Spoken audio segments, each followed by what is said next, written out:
ouvem a história de Josué e conhecem a história de Josué muito bem. Inclusive tem um cântico, né, muito conhecido, que vem com Josué lutar em Jericó. Esse cântico, ele foi cunhado entre os escravos americanos na época. Eles usavam para cantar esse cântico. Acredita que eles trouxeram essa cantiga da África, inclusive vieram, começaram a cantar, se popularizou pelos Estados Unidos, chegou aqui no Brasil, né?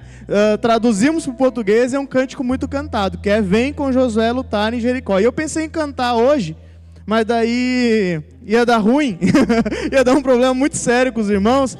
Aí eu pedi para os nossos amigos do grupo de louvor nos auxiliar. Eu gostaria de convidar você a ficar em pé para a gente cantar junto nessa canção, Vem com Josué lutar em Jericó. Vem com Josué lutar em Jericó, Jericó, Jericó. Vem com Josué lutar em Jericó, que as muralhas ruirão. Declara isso, vem. Vem com Josué lutar em Jericó, Jericó, Jericó. Vem com Josué lutar em Jericó, que as muralhas ruirão. Mais uma vez, vem. Vem com Josué lutar em Jericó, Jericó, Jericó. Vem com Josué lutar em Jericó, que as muralhas ruirão. Suba aos montes, vamos lá. Suba aos montes devagar, que o Senhor vai guerrear. Cerquem os muros para mim, pois Jericó chegou ao fim. As trombetas soarão, abalando o céu. Cerquem os muros para mim, pois Jericó chegou ao fim. Pois Jericó chegou ao fim. Pois Jericó chegou ao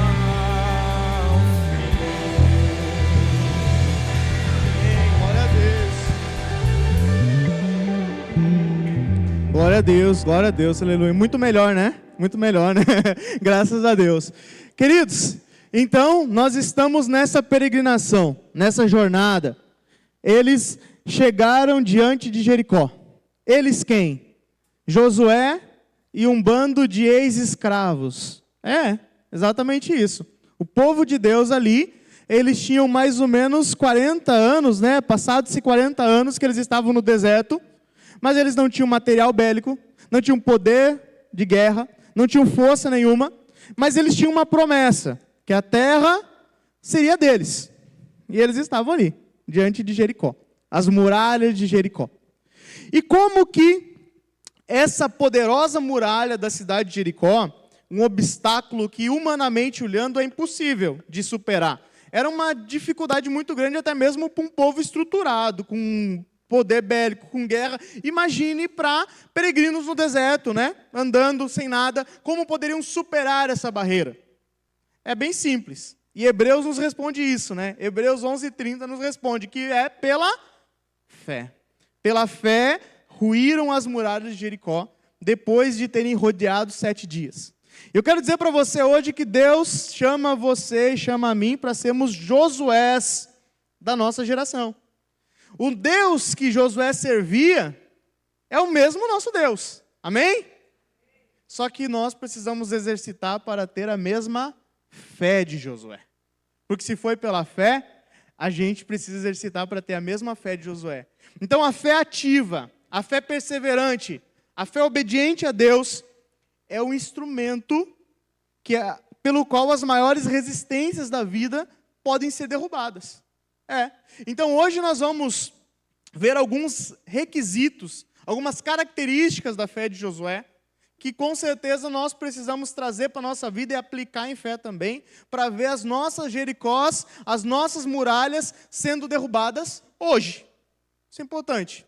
E o primeiro requisito, a primeira característica da fé dele é a fé apesar das adversidades. Fé apesar das adversidades. As ruínas de Jericó ainda estão lá hoje. São muito visitadas, inclusive, pouco escavadas. Tem muito a se descobrir, a se escavar nas ruínas de Jericó. Mas ela era uma espécie de fortaleza, impossível de ser derrubada. Por que impossível, gente? Porque vocês imaginam, quando a gente pensa em muralha de Jericó, às vezes a gente pensa nos nossos muros modernos. Mas nós estamos falando aqui de dois muros, um de 4 a 5 metros de altura, imagina isso, com cerca de 2 metros de comprimento, 2 metros, imagina um muro com 2 metros de comprimento, não, de largura, 2 metros de largura. É um muro de 2 metros de largura em pedra, tá? Entre esse muro, algumas casas, e outro muro da mesma forma, e entre esses muros correndo soldados. Era isso. Imagina, são 2 muros. Imagine como se aqui esse púlpito fosse as muralhas de Jericó. É um muro, esse muro tem 2 metros de largura, casas e outro muro com mais ou menos 2 metros de largura também, e cada muro desse com 4 a 5 metros de comprimento. É essa fortaleza que nós estamos falando. É disso que nós estamos falando. E ali dentro daquilo ali nós tínhamos diversos povos que viviam. Né? Nós tínhamos ali Jericó e atrás de Jericó outros povos. A primeira barreira para conquistar a terra prometida seriam a queda da muralha de Jericó. E outro detalhe que a Bíblia nos traz é que dentro da cidade, né, tinha provisão para eles ficarem muito tempo, muitos anos ali. Então, o povo de Jericó, eles não saíram para atacar o povo de Deus. Por que eles não saíram para atacar? Porque eles já tinham ouvido falar. Não, esse pessoal aí é o pessoal que viu o Mar Vermelho abrir, esse pessoal que derrotou os egípcios, esse pessoal aí agora atravessou o Jordão aqui. Nós não vamos sair para atacar eles. Mas eles poderiam ficar dentro de Jericó há muito tempo e ficar ali, simplesmente ficar ali. O que representa Jericó para Josué e por que precisavam ser vencidos, por que precisavam ser derrubados, gente? Primeiro, a gente tem que entender que aqui é uma espécie de retomada de posse. Por quê? Porque essa terra já era de Abraão. Abraão já tinha adquirido essa terra. Essa terra era de Abraão.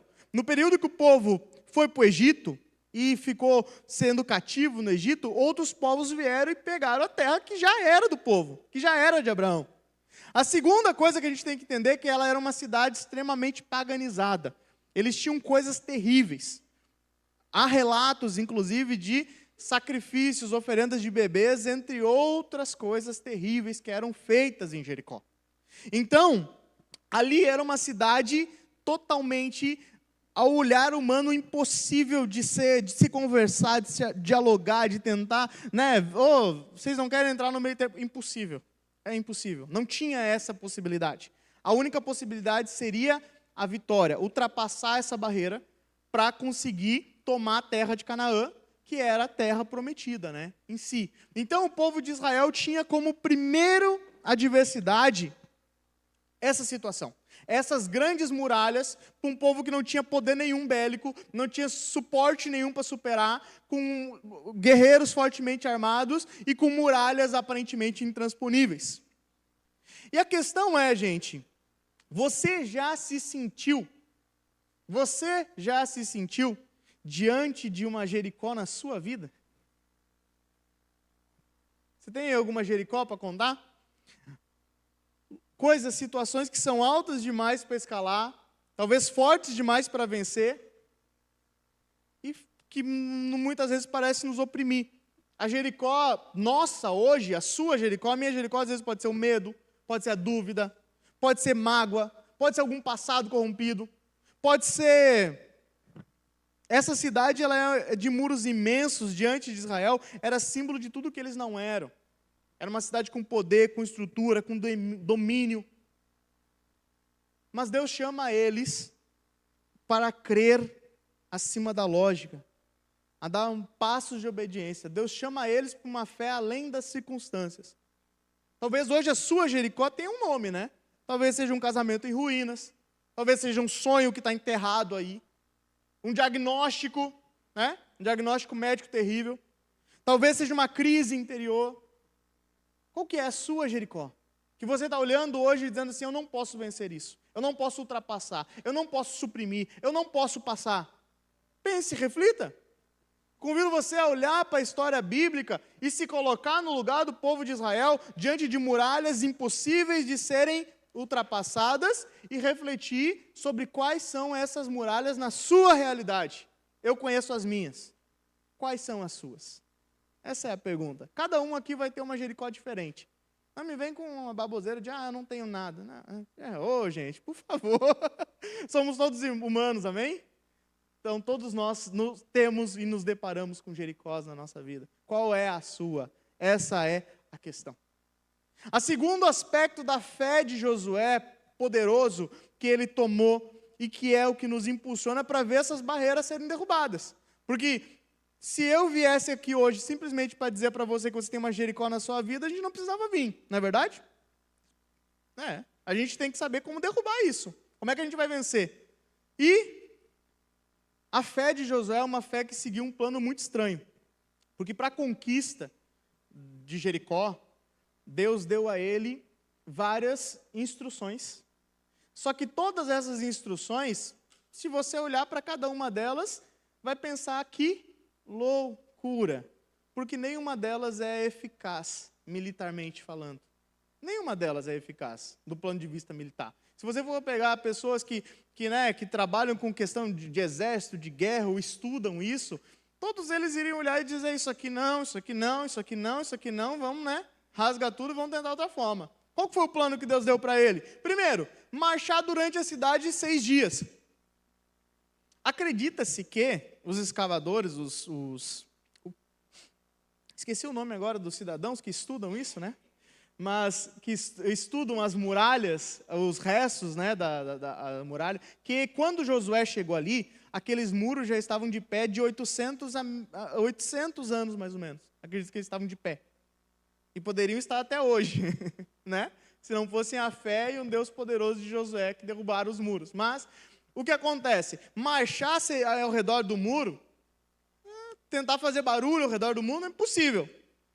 Essa foi uma das ordens que Deus deu. No versículo, a gente abrir a Bíblia em Josué, capítulo 6, o versículo 3, Deus vai dar essa ordem: marchar ao redor da cidade durante 6 dias. Versículo 4, marchar com a arca da aliança. O mesmo versículo 4, colocar 7 sacerdotes na frente da arca. No versículo 5, no 7º dia, marchar ao redor de Jericó por 7 voltas, das 7 voltas. Os sacerdotes, então, deveriam tocar a trombeta, que era um chofar de chifre de carneiro, enquanto marchavam. E na 7ª volta, o povo, então, ia gritar bem alto. E quando o povo gritasse, as muralhas iriam cair.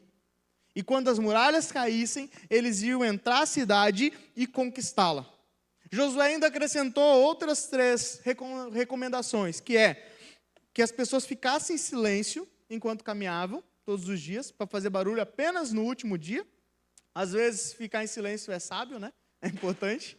Josué também colocou soldados na frente dos sacerdotes, atrás da arca, e ele fez o sacerdote tocar o chofar continuamente. Esse chofar ficava tocando o tempo todo.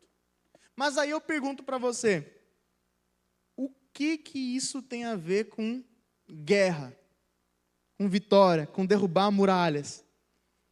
Marchar, nós estamos falando de marchar, tocar trombeta e gritar.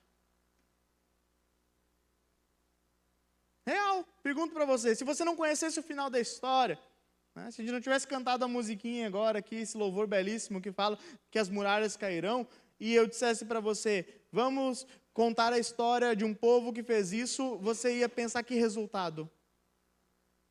Porque não faz sentido. Não faz sentido. É estranho. E é um plano estranho. Porque o que a gente tem até agora é muito barulho.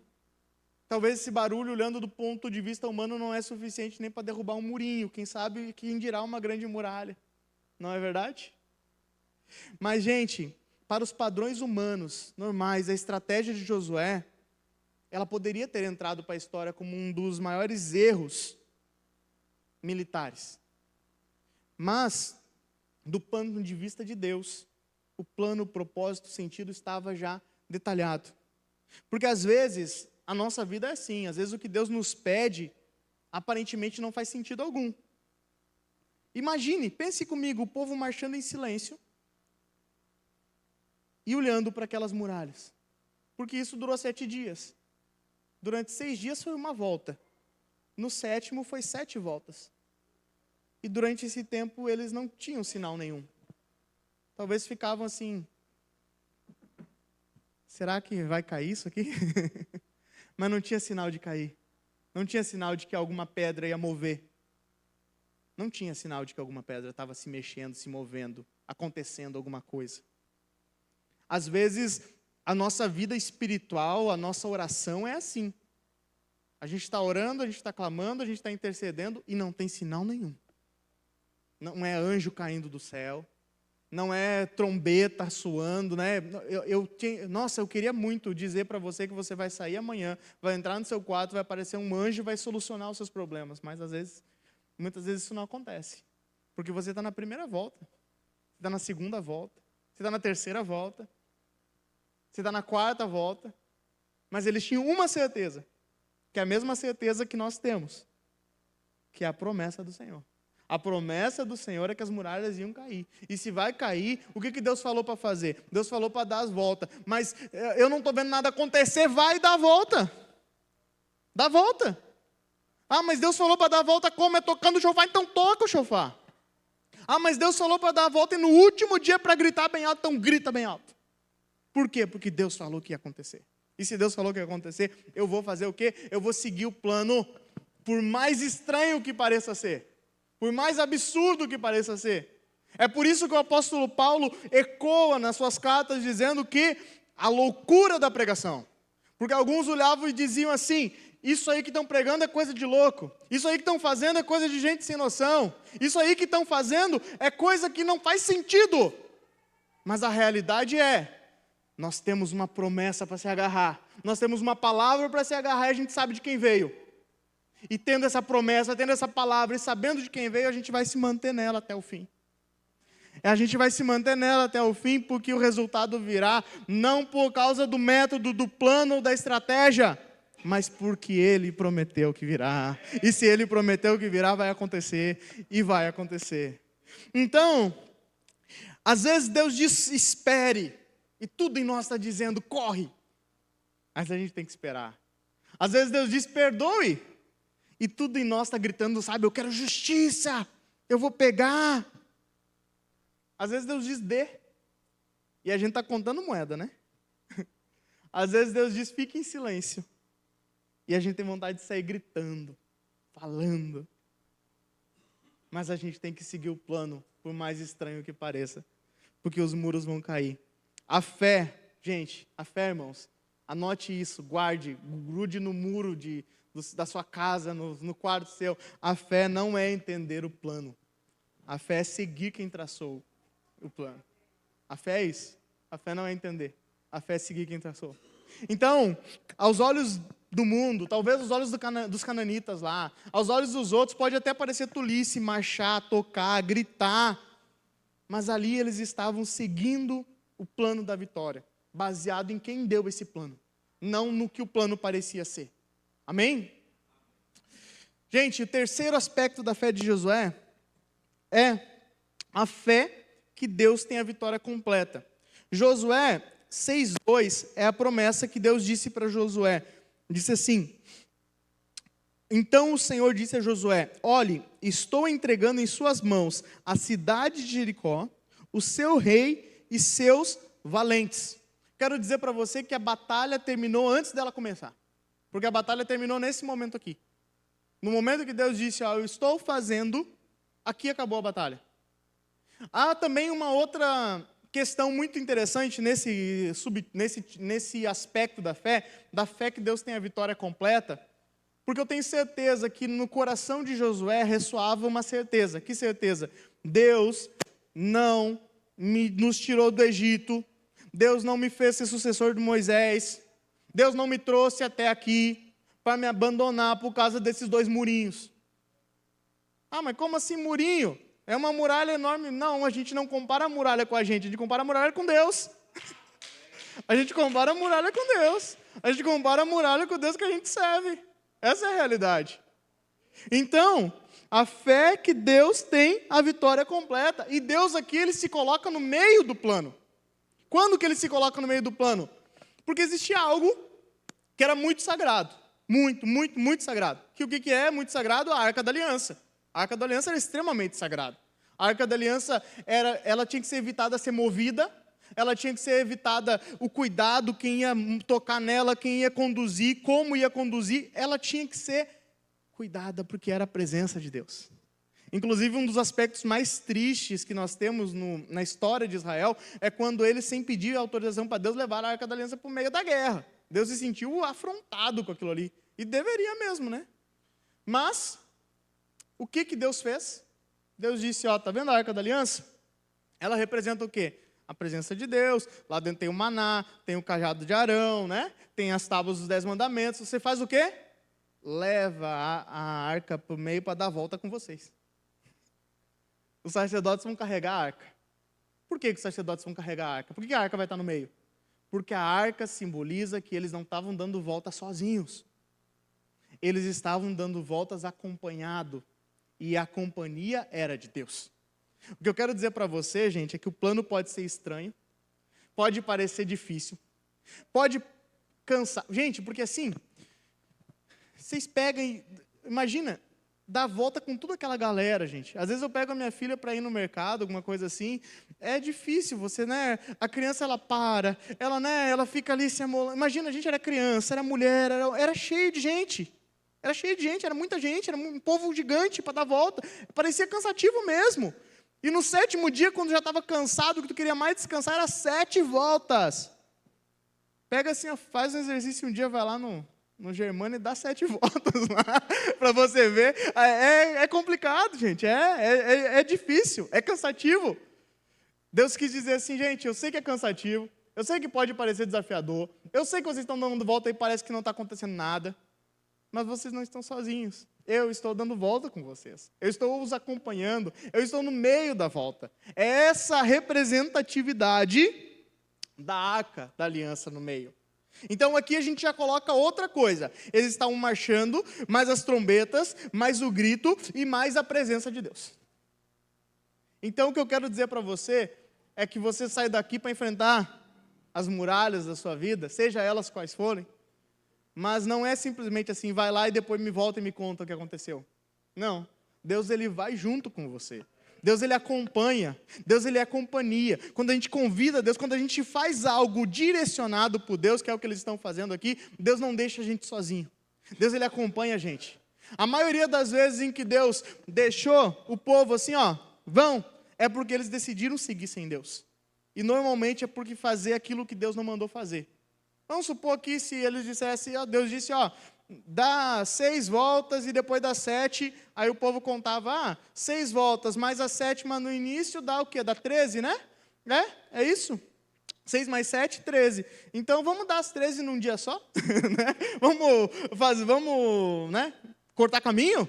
É mais fácil? Vamos cortar caminho. Para que levar todo mundo? Deixa a arca lá. Imagina, o sacerdote não vai cansar carregando essa arca? Alguma coisa desse tipo, o que Deus ia fazer? Então façam do jeito de vocês e façam sozinhos. E aguardem.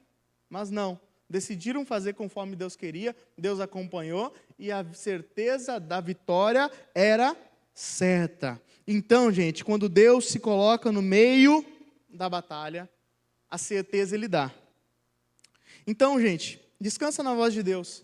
A vitória é completa, ela é inevitável. A companhia de Deus, ela já garante o êxito, já garante a certeza. O quarto aspecto que a gente vê aqui é uma fé expressa em obediência perseverante. As promessas de Deus aqui envolvem muita coisa, gente. Primeiro, nos versículos, nós estamos em Josué 6, tá? Nos versículos 6 e 7, vai dizer o seguinte, sobre a preparação diligente. Eles foram diligentes, eles se prepararam, eles cuidaram com aquilo ali. Depois eles fizeram o que no versículo 10? Disciplina cuidadosa. No versículo 14, repetição paciente. No versículo 20, uma exaltação. Quando Deus disse para gritar, eles fizeram o quê? Eles gritaram. Não foi aquele grito só para cumprir tabela, foi o povo gritando de verdade. No versículo 21, a obediência é completa. E no versículo 23 a 25, nós vemos a compaixão intencional. O que nós temos aqui, gente? A fé deles baseou-se numa crença, mesmo que eles olhassem e não vissem a possibilidade, eles foram e seguiram tudo exatamente como deveria ser feito. Isso envolve fé. Fé envolve obediência. Tem pessoas que às vezes acham que a fé é fazer tudo de qualquer jeito, né? Eu tenho fé de que se eu orar por essa caneca vai acontecer. Não, gente. Como é que tem que ser exercida essa fé? Essa fé tem que ser exercida em obediência. Fé em desobediência dá resultado errado. Ou não dá resultado nenhum, né? É a mesma coisa assim, Senhor, o Joãozinho está me perseguindo, né? Espero que não tenha nenhum João entre nós, se tiver, não é você. Mas o Joãozinho está me perseguindo. Aí eu oro, vou orar para quê? Para matar o João. Tá certo isso, gente? Não. Por quê? Porque vai contra o princípio bíblico. Então não interessa se eu tenho a maior fé no mundo que aquilo vai acontecer, não vai acontecer. Por quê? Porque está fora de um princípio. Então a fé, ela tem que ser feita em obediência. Senhor, eu te entrego a vida do João, ele vai se converter, ele vai aceitar Jesus, ele vai mudar de perspectiva, ele vai ser uma nova criatura, ele vai ser diferente. Fé com perspectiva certa, do jeito certo, na obediência, gera resultado. Então tem muita gente aí teimando e orando em coisa que Deus nunca falou, que Deus nunca prometeu, que Deus nunca direcionou, e muitas vezes fere a palavra de Deus. Então você pode orar, pode acreditar, você pode sair daqui dizendo que já aconteceu, que não vai acontecer.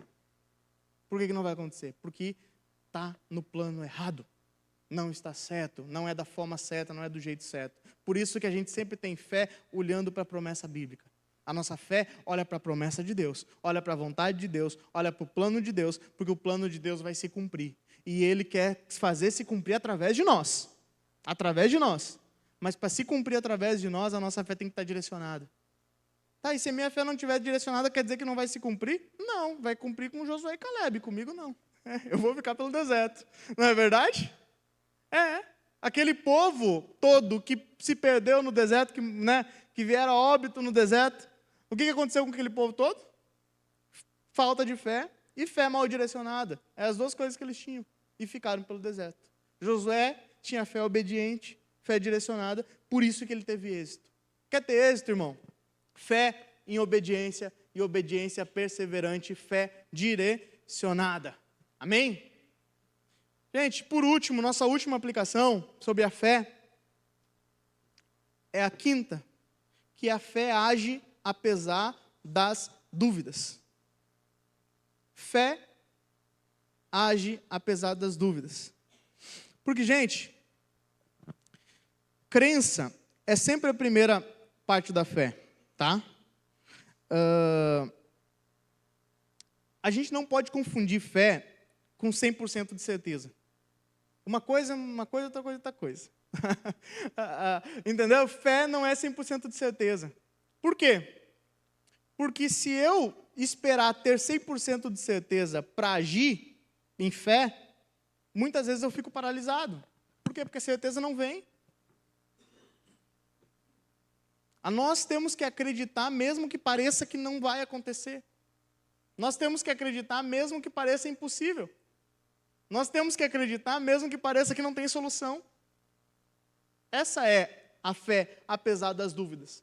Eu dei o exemplo agora e eu acho que é isso mesmo. Imagine você dando aquelas voltas todos os dias lá e talvez olhando para o muro e pensando, poxa, mas nenhuma pedrinha se soltou ainda.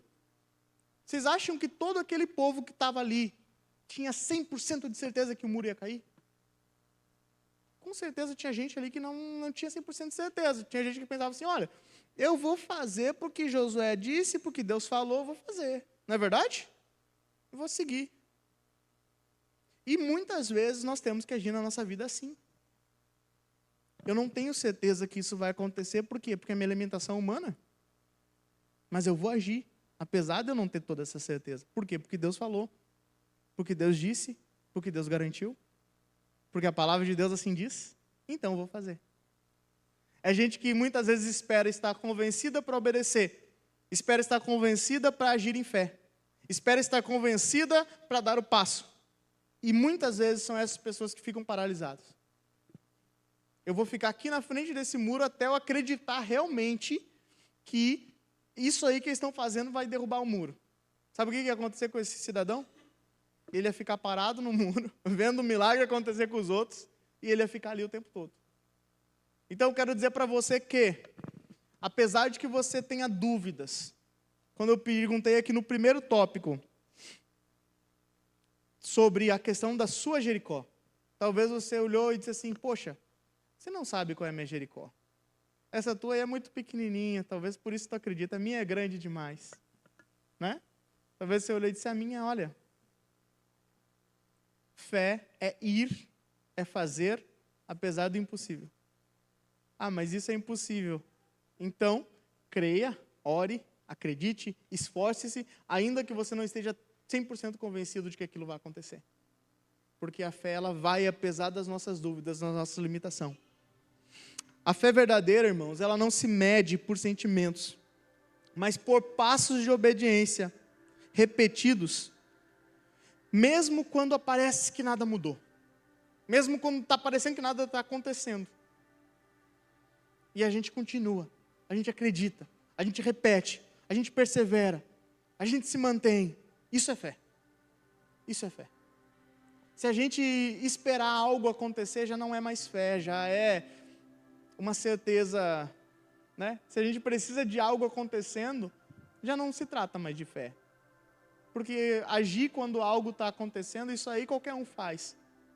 Agora, pessoas de fé, pessoas assim como Josué, o que eles fazem? Eles andam, mesmo quando a muralha parece não ter mexido. Não teve nada, não aconteceu nada, não tem sinal nenhum. Ah, mas eu estou orando pela conversão. Eu peguei o exemplo do João, agora eu vou pegar da Maria. Eu estou orando pela conversão da Maria. E a Maria está cada vez, né? Parece que a Maria nunca vai se converter. Parece que a Maria nunca vai se render ao Senhor. Parece que ela nunca vai aceitar Jesus Cristo. Parece que ela nunca vai mudar de vida. Parece que vai ser sempre a mesma coisa. Fé é continuar orando, é insistir, é acreditar, é persistir. Porque pode ser que você desista na sexta volta. E se você desistir na sexta volta, a queda está marcada para a sétima. A conversão dela está marcada para a sétima volta. Para o último dia. Então não sei que volta você está. Talvez você diz assim, tu falou aí que a muralha de Jericó pode ser um casamento porque não conhece o meu casamento. Talvez o seu casamento esteja no sexto dia lá, sabe? Chegando. Você não conhece a minha depressão, a minha ansiedade. Você não conhece a minha dor aqui dentro. Essa é minha muralha. E parece que nunca muda. É semana após semana e parece que nunca muda. Eu conheço quem garantiu que a muralha cai. Eu conheço quem garantiu que a muralha tem jeito. Eu conheço quem garante que tem solução. E eu quero dizer para você, talvez você está dando volta aí em oração, sabe? Você está no sexto dia, mas a promessa é para o sétimo, na sétima volta. Então você precisa perseverar, precisa continuar, precisa se manter, porque a muralha vai cair. É uma garantia. A verdadeira batalha de Jericó, irmãos, ela não foi contra os cananeus, porque os cananeus eles já estavam com a derrota contada, sabe? Eles já estavam com os dias contados. A verdadeira batalha ali foi contra tudo aquilo que lutava dentro do coração do povo de Deus. Com toda aquela descrença, toda aquela situação. Aquilo ali foi a batalha. Josué foi um homem de fé. Ele liderou o povo em fé. Porque fé é continuar, é marchar. E isso nos aponta muito forte para Jesus Cristo. Porque Josué, ele marchou ao redor de Jericó. Mas Jesus, ele marchou até a cruz. Josué venceu uma cidade. Mas Jesus, ele fez o quê? Ele venceu o mundo. Em Josué nós vemos um líder que levou o povo para a vitória. Mas em Jesus nós vemos o Senhor da glória, que derrubou as muralhas do pecado, que derrubou as muralhas do medo, que derrubou as muralhas da morte, de uma vez por todas. Então eu quero convidar você hoje como igreja, nós aqui, mesmo se pareça impossível, mesmo que pareça muito difícil, permanece em fé, porque as muralhas vão cair, as promessas vão se cumprir, a glória será de Deus. Se as suas muralhas ainda estão de pé, estão parecendo que nem estão mexendo, não desista. A sétima volta, e guarde isso, a sétima volta do sétimo dia sempre chega para quem caminha com Deus, sempre chega para quem anda com Deus.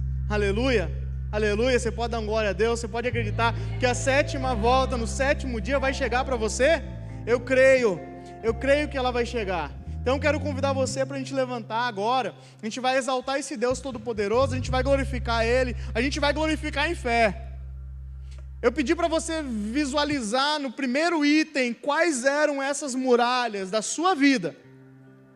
E eu quero pedir para você verificar, visualizar elas de novo agora.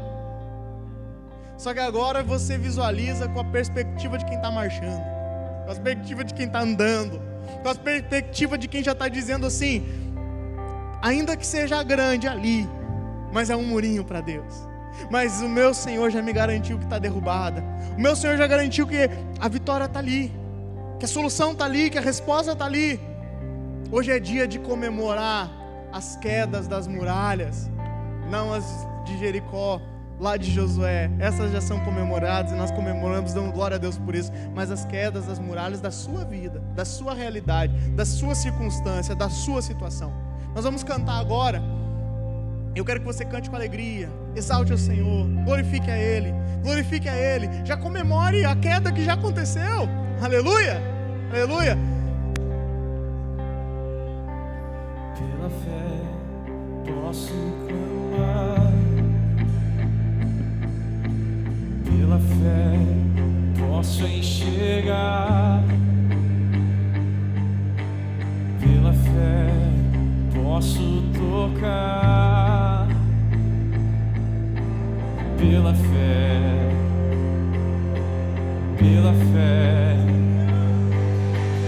não há muralhas que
Aleluia, Deus. Nós cremos, ó Deus, que pela fé nós já vemos muralhas caindo. É casamentos sendo restaurados, é vidas sendo restabelecidas, é, Senhor, depressão, ansiedade, crises profundas. Nós já cremos, ó Deus, em muralhas caindo, Pai, muralhas familiares, muralhas aqui, Senhor, nessa cidade de Porto Alegre, caindo por terra em nome do Senhor Jesus Cristo, porque o Teu povo dá volta, o Teu povo está dando volta pela fé, e é pela fé em Ti, Senhor. Nós vamos na confiança de quem prometeu, nós vamos na confiança daquele que venceu o mundo, nós vamos na confiança daquele que está sentado à destra do Pai e que garantiu, Ele garantiu que as muralhas cairiam, Ele garantiu, e essa garantia é o que nos move, é que move a nossa oração, é que move o nosso passo, é que move a nossa esperança, é que move a nossa confiança, é que move a Tua igreja, é que move, ó Deus, cada um que está aqui hoje, olhando para as muralhas e já vendo escombros, e já vendo, ó Deus, solução, resolução de problemas, e que parecem intransponíveis, que parece que não vai dar certo, mas pela fé, é pela fé, a mesma fé que conduziu Josué, é a fé que conduz a Tua igreja, a mesma fé que conduziu Josué, é a fé, Senhor, que brota no nosso coração, que arde no nosso coração e nos permite dar o passo, nos permite dar a volta, ainda que o muro pareça grande aos nossos olhos, ainda que parece que não está mexendo, a gente vai, a gente corre, a gente anda, a gente grita com fé e esperança naquele que é fiel, naquele que prometeu, naquele que está conosco, naquele que nos acompanha, naquele que derruba as muralhas. Oh Deus, eu já posso ver, Senhor, pela fé e Te agradecer, comemorar as muralhas caindo na minha vida, assim como eu já posso ver as muralhas caindo na vida de cada um que aqui está, que deposita a fé em Ti, que vai, ó Deus, ainda que pareça que nada está acontecendo, mas vai,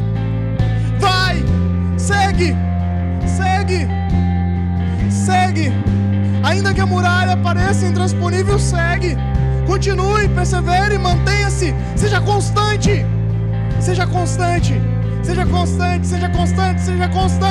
porque a sétima volta do sétimo dia, ela sempre chega para aquele que caminha com Deus, para aquele que persevera em Deus, para aquele que se mantém na promessa, para aquele que se mantém confiante, para aquele que se mantém para cima.